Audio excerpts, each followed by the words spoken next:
지금 바이오는요, 금리하고는 저는 크게 상관없다고 봐요. 금리보다 향후에 좀 성장에 대한 둔화.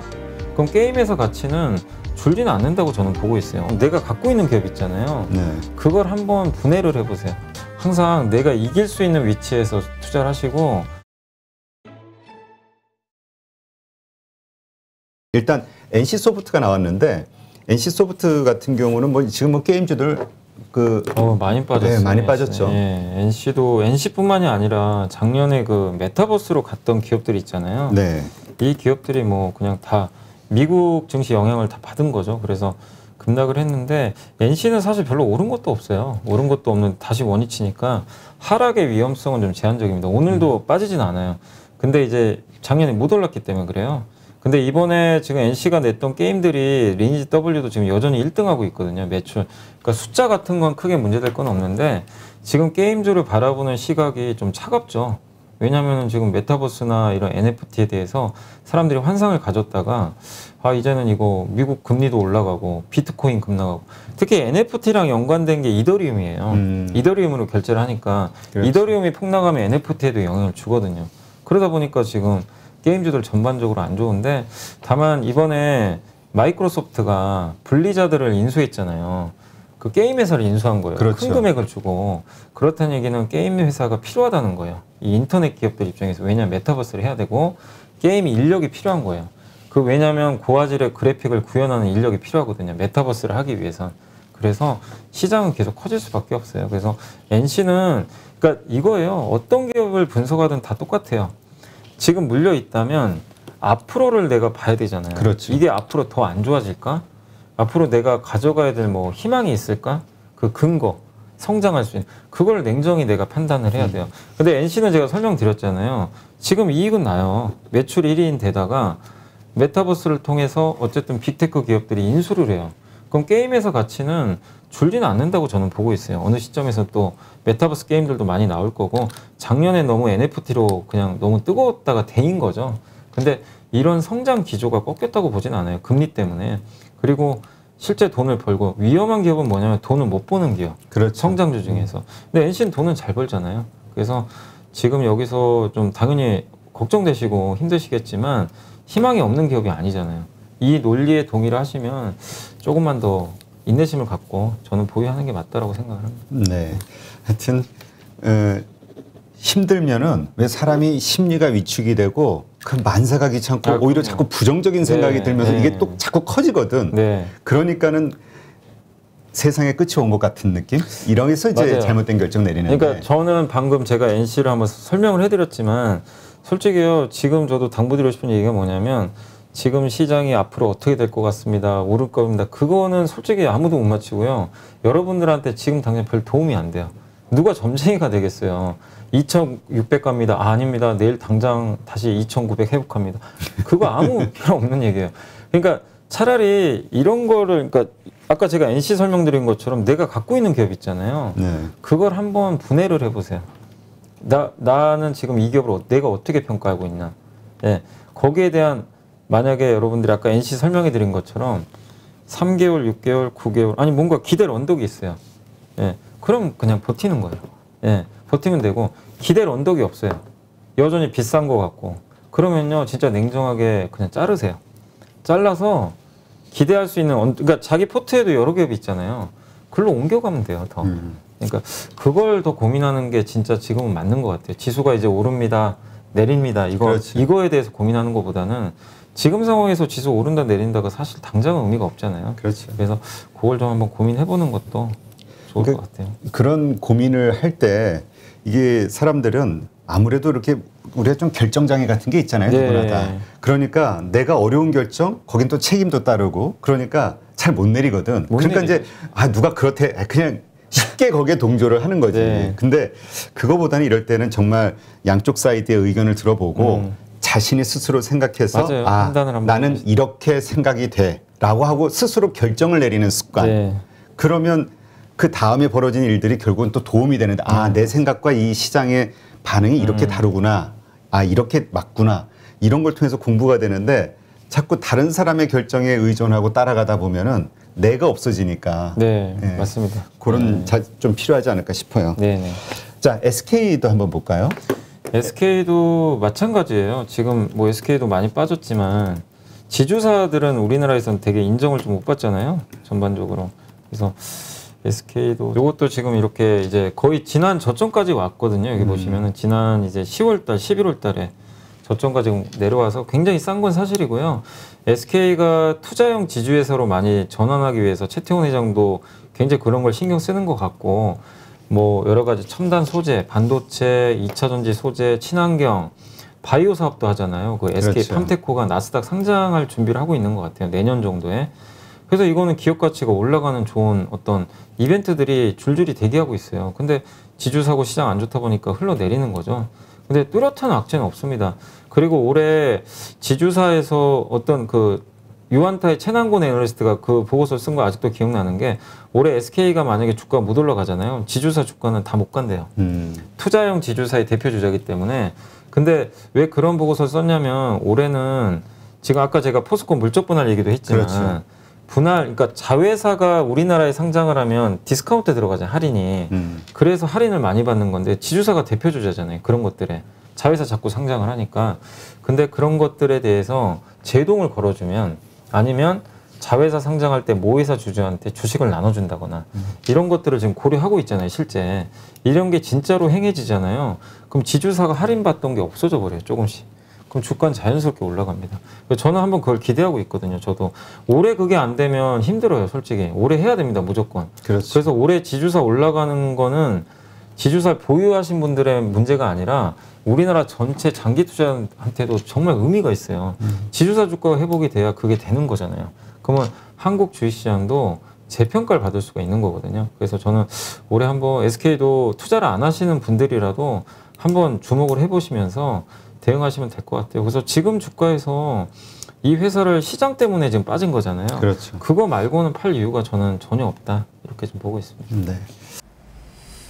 안녕하세요. 815 모니톡 시청자 여러분, 이베스트 투자증권의 염승환 이사입니다.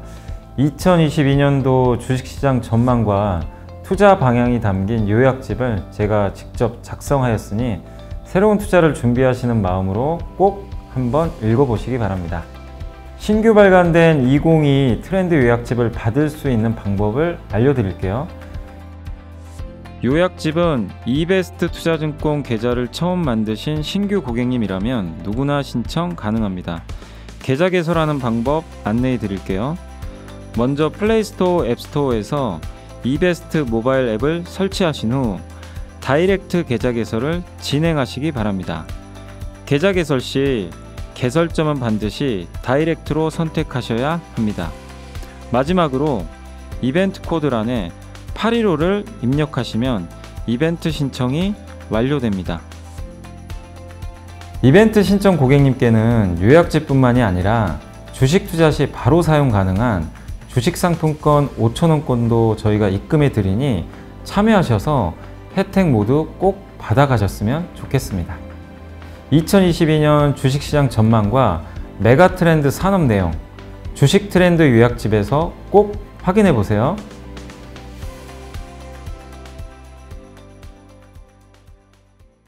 우리 아까 저 현대차 얘기 잠깐 했는데 네. 현대모비스 지금 뭐 현대모비스도 한 20% 30% 이렇게 손실 나고 있는 분들이 상당히 많죠. 되더라고요. 이거 아마 대형주 다 대부분 그럴 거예요. 다 안 좋아요. 그러니까 저번에 현대모비스가 한번 급등했던 이유는 그 현대글로비스가 블록딜을 해가지고 그렇죠. 그 칼라일 그룹에 이제 지분을 넘기면서 그 정의선 회장이, 그래서 지배구조가 이제 드디어 전환되니까, 지배구조 전환되면 모비스가 수혜기업 중에 하나거든요.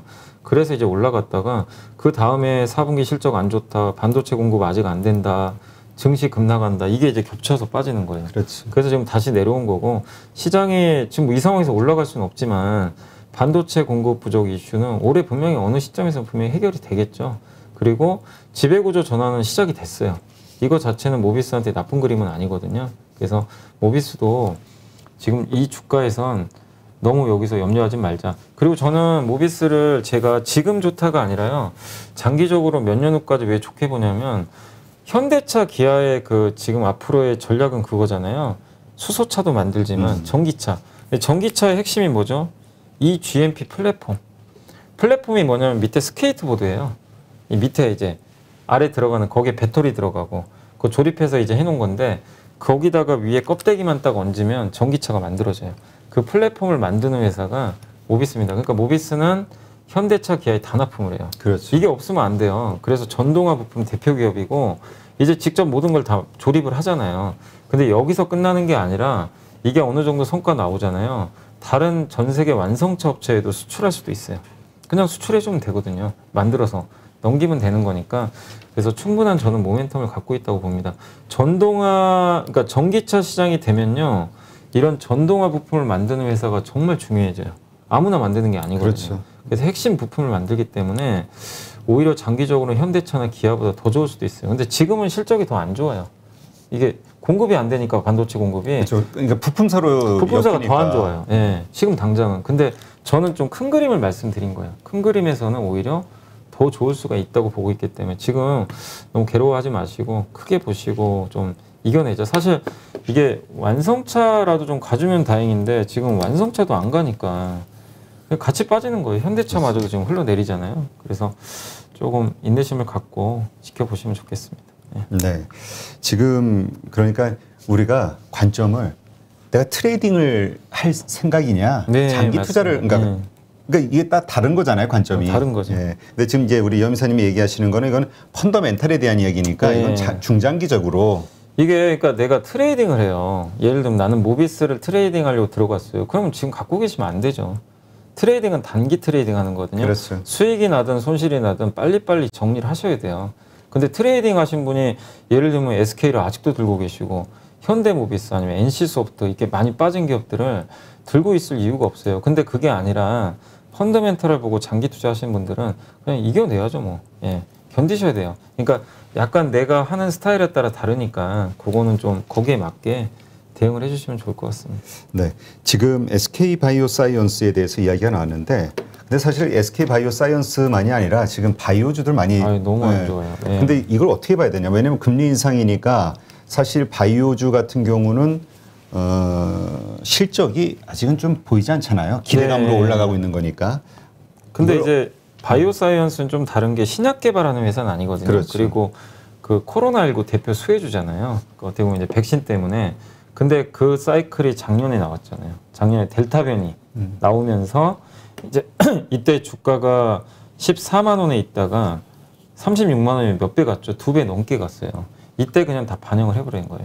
그래서 그 후유증으로 좀 빠지는 거고 이제 오미크론도 2월이나 3월 정도 지나면 좀 정점에서 꺾인다는 얘기가 자꾸 나와요. 그럼 백신주들은 더 모멘텀을 못 받겠죠. 그래서 빠지는 거예요. 그러니까 지금 백신주가 돈을 못 벌어서가 아니라 모멘텀이 꺾이니까 그래요. 앞으로 지금보다 더 좋아지는 모멘텀이 나와야 되는데 아니 오미크론이 꺾이면 백신 모멘텀 꺾이는 거 아니야? 그리고 그 화이자 CEO도 그 얘기를 했잖아요. 백신 1년에 한 번만 맞으면 될 것 같다. 여러 번 맞을 필요 없다. 그 얘기도 했거든요. 그럼 백신 수요가 줄 수 있잖아요. 이런 것들이 불편한 거죠. 그래서 지금 바이오는요. 금리하고는 저는 크게 상관없다고 봐요. 금리보다 향후에 좀 성장에 대한 둔화. 이게 좀 반영을 하면서 빠지는데 근데 바이오사이언스는 어쨌든 한 가지 모멘텀은 지금 자체 백신을 지금 만들어요. 그래서 임상 3상 중인데 그게 성공을 하면 한번 모멘텀은 분명히 나올 수 있거든요. 그리고 그 코로나 백신만 하는 게 아니잖아요. SK바이오스는 백신에 있어서는 세계적인 기업이거든요. 근데 앞으로도 어떤 바이러스가 또 나올지 모르기 때문에 저는 백신 수요는 꾸준하다고 보고 있어요. 그래서 지금 실적도 나오고 있는 그런 기업이니까 지금 상황에서는 너무 걱정하실 필요는 없대. 다만 코로나만 봤을 때는 모멘텀이 꺾인 건 인정은 해야 됩니다. 그거는 분명히. 그래서 코로나에 대한 어떤 시각 자체가 변했기 때문에 지금 당장 주가가 좀 당장 회복되기는 좀 시간은 좀 필요할 수밖에 없다. 그래서 지금 올라갈 수 있는 거는 뭐냐면 아까 말씀드린 대로 바이오사이언스가 자체 개발한 백신이 임상 통과해서 승인 받으면 한번 주가가 급등할 수 있어요. 그렇죠. 네, 그때를 이용해서 좀 비중을 줄이는 게 맞지 않을까. 그러니까 지금은 줄이는 건 너무 늦었어요. 그래서 조금 기다려 보시는 게 맞는 것 같습니다. 뭐 최근에 ABL 바이오인가요? 그 뭐 좀 예. 급등했었잖아요. 네네. 그 계약하면서. 근데 오늘 다 풀어지니까 기본적으로 이 바이오주에 대한 관점을 지금 금리 인상을 앞둔 시점에서 어떻게 갖는 게 필요할까? 아니, 바이오는 작년에 저금리일 때도요, 주가가 바이오 전체 섹터가 30% 폭락했어요. 그러니까 예, 그러니까 금리하고는 상관없어요. 유동성의 문제도 아니고 우리나라 바이오 기업들은 그냥 여러 가지가 있잖아요. CMO.